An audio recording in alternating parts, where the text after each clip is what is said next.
Mission, ayan, muli, ipakita ko po sa inyo yung aking mga halaman. Ayan, yun po yung aking pinagkakaabalahan na simple lang pero nakakalibang po siya. Ayan.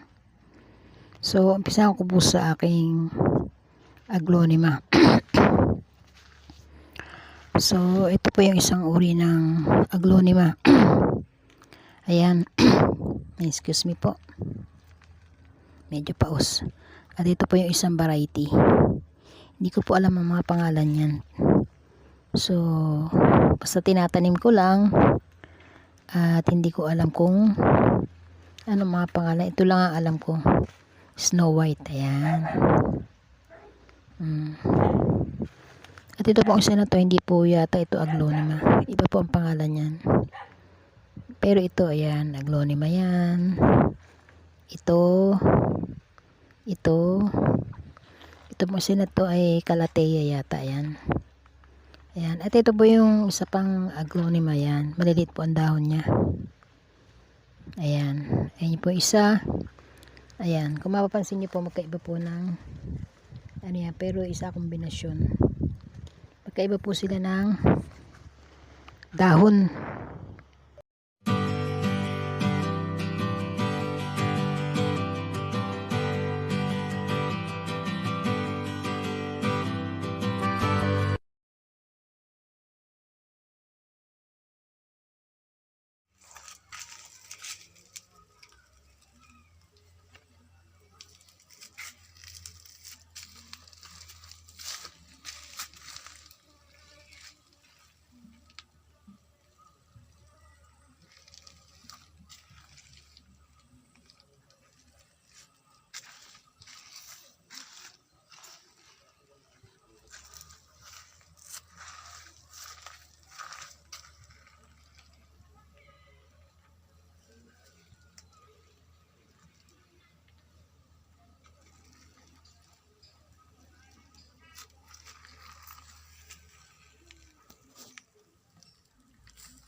Mission, ayan, muli, ipakita ko po sa inyo yung aking mga halaman. Ayan, yun po yung aking pinagkakaabalahan na simple lang pero nakakalibang po siya. Ayan.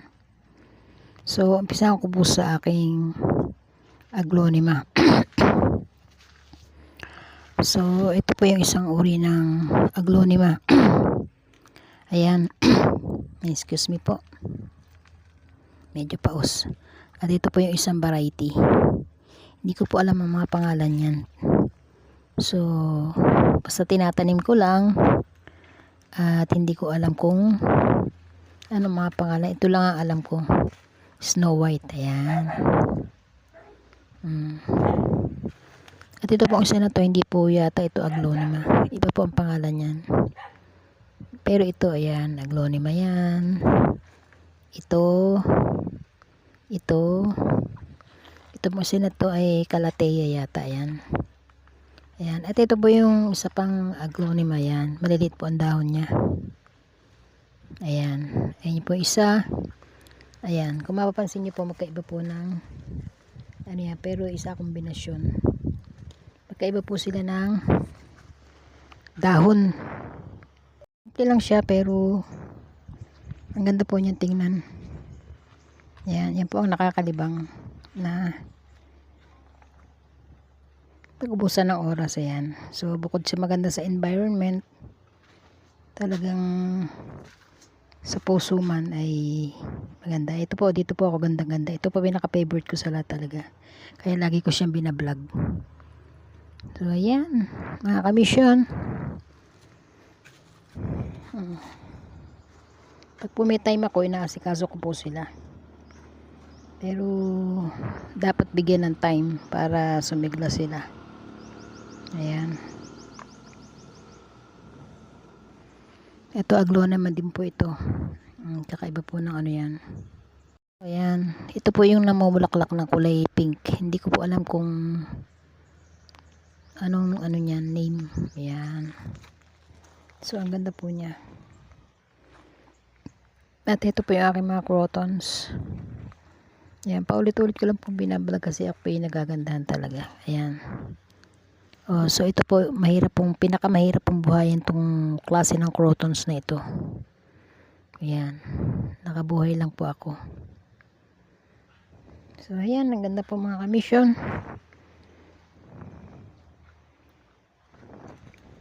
Ayan.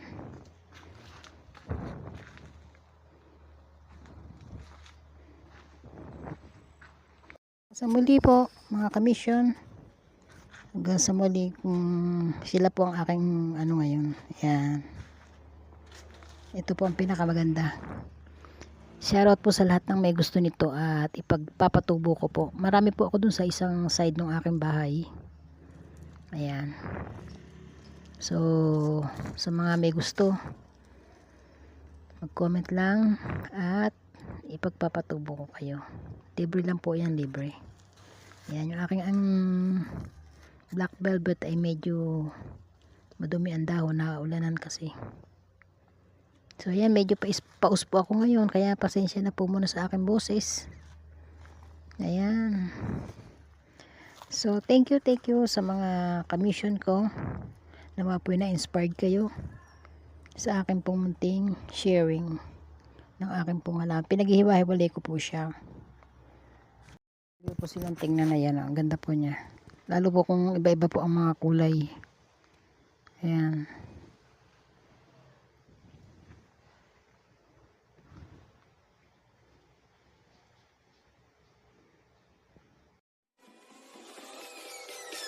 Peace.